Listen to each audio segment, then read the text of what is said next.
Aujourd'hui, je vous donne mon avis sur une plateforme qui a beaucoup gagné en notoriété ces derniers temps grâce à son partenariat avec Boursorama. C'est une plateforme qui est déjà connue des investisseurs en crowdfunding immobilier puisqu'il s'agit du leader sur les projets de promotion notamment, avec plus de 600 millions financés sur ce type de projet. Et il me semblait important de faire un point aujourd'hui sur Homunity puisque ce gain en notoriété vient nécessairement avec des questions avec les personnes qui viennent rejoindre l'aventure Homunity grâce à Boursorama. Mais avant de découvrir plus sur Homunity, je vous invite à soutenir Investissement Facile au travers de gestes simples comme un like ou un commentaire pour donner votre propre avis sur la plateforme Homunity et nous partager votre expérience. J'en profite pour rappeler que Homunity est un partenaire de la chaîne Investissement Facile, mais que cette vidéo n'est pas sponsorisée. Je n'ai pas été rémunéré de quelconque manière pour cette vidéo. Si vous souhaitez soutenir Investissement Facile pour sa création de contenu, vous pouvez aller vous inscrire sur Homunity avec le lien en description. Je vous le disais, Homunity fait principalement du crowdfunding immobilier sur du financement de promoteurs.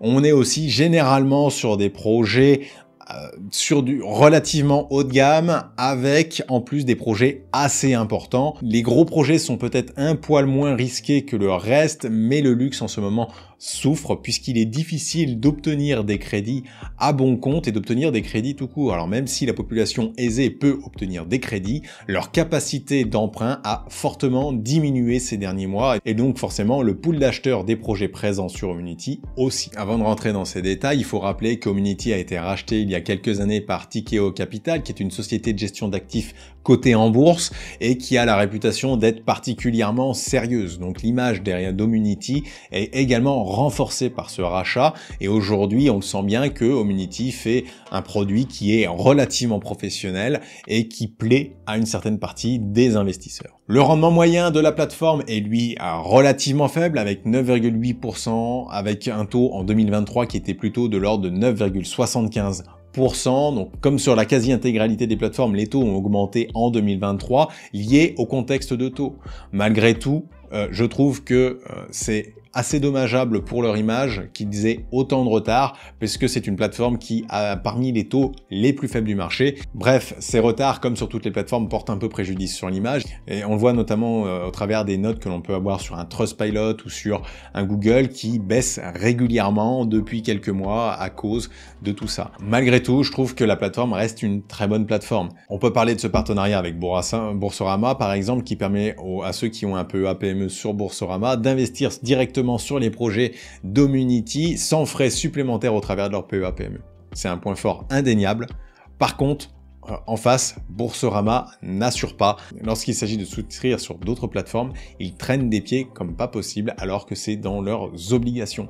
Et en traînant des pieds, eh bien, les plateformes ont du mal à travailler avec eux. Sur Homunity, le point fort, c'est finalement aussi que l'expérience utilisateur est assez agréable. On a un site qui est bien conçu, même s'il n'est pas parfait, hein, il y a toujours des points à redire. Homunity a globalement une qualité de projet qui est quand même relativement intéressante, comme je le disais, avec des projets importants, ce qui apporte un risque un peu plus faible, puisqu'un promoteur important va avoir nécessairement, même s'il peut être fragile dans des périodes comme actuellement, va être un peu moins fragile que le petit promoteur qui va avoir du mal à faire face à un ou deux projets qui vont se passer mal. Le gros promoteur va pouvoir se permettre d'avoir un ou deux projets qui boitillent un petit peu.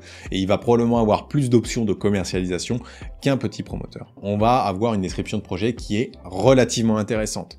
Je dis intéressante et pas très bonne parce que de l'autre côté, on a quand même certains indicateurs qui manquent régulièrement, notamment sur des précisions au niveau de la commercialisation. Parfois, les marges sont exprimées en hors taxe, mais ils prennent avec certains chiffres, toutes taxes confondues. Enfin, il y a des petites confusions et donc malheureusement, eh bien, les gens vont pas refaire les calculs comme peuvent se le permettre Investissement Facile parce qu'on travaille, parce que c'est mon travail finalement aussi de fournir des analyses de projets. Sur Homunity, j'ai trouvé quand même un point faible un peu embêtant, c'est la présence d'un service client qui est plus commercial que service. Voilà. On va avoir un service client qui va inciter les gens à investir et à découvrir certains projets sans chercher à avoir une réelle réflexion à savoir est-ce que c'est le meilleur projet pour la personne, est-ce que ça correspond à son besoin.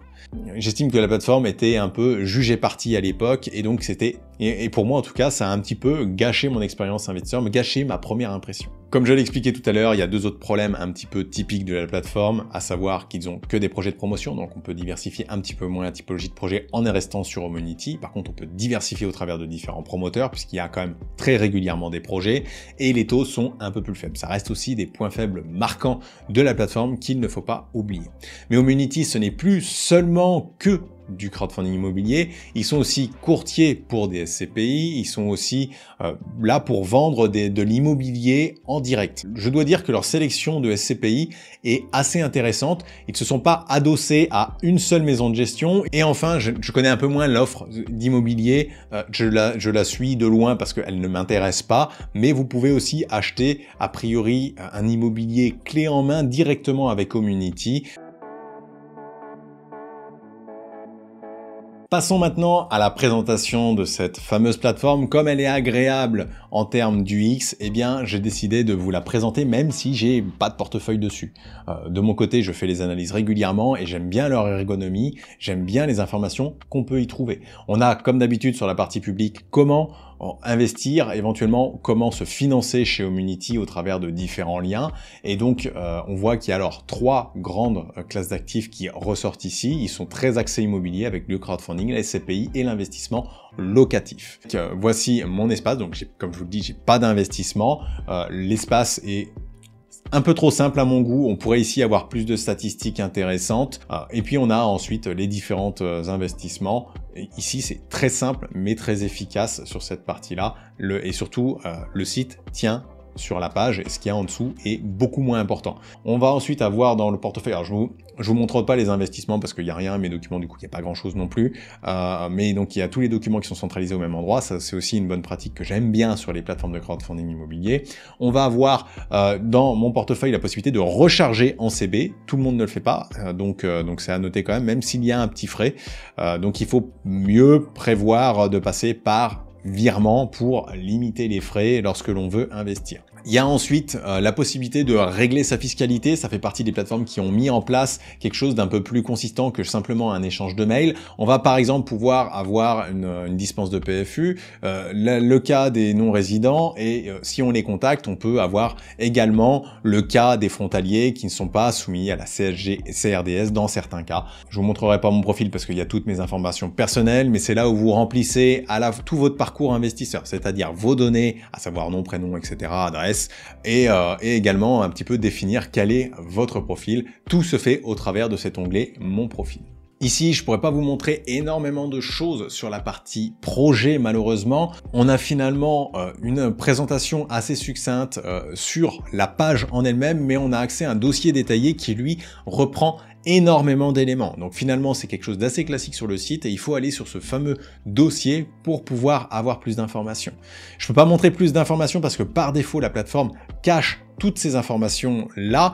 J'essaye d'être carré le plus possible, mais là, je suis forcément un peu frustré et je peux pas vous montrer le détail. Mais je vous incite, par contre, si vous cherchez des plateformes qui ont un bon niveau de détail, à aller sur Homunity, à vous inscrire et à voir un petit peu ce qu'il s'y passe par vous-même. En bref, Homunity, c'est une plateforme sérieuse. J'ai pas investi dessus parce que je l'ai découvert un peu sur le tard et qu'elle avait des rendements qui étaient justement un peu inférieurs. À ce moment-là, je cherchais quand même à respecter certains critères et Homunity rentrait un peu moins dedans. D'ailleurs, j'ai été beaucoup moins de manière générale sur les plateformes qui proposaient de la promotion il y a encore quelques mois. C'est quelque chose qui peut changer puisqu'aujourd'hui, les projets de promotion vont aussi bénéficier de la reprise du marché qui vont arriver dans 1 an, dans 2 ans.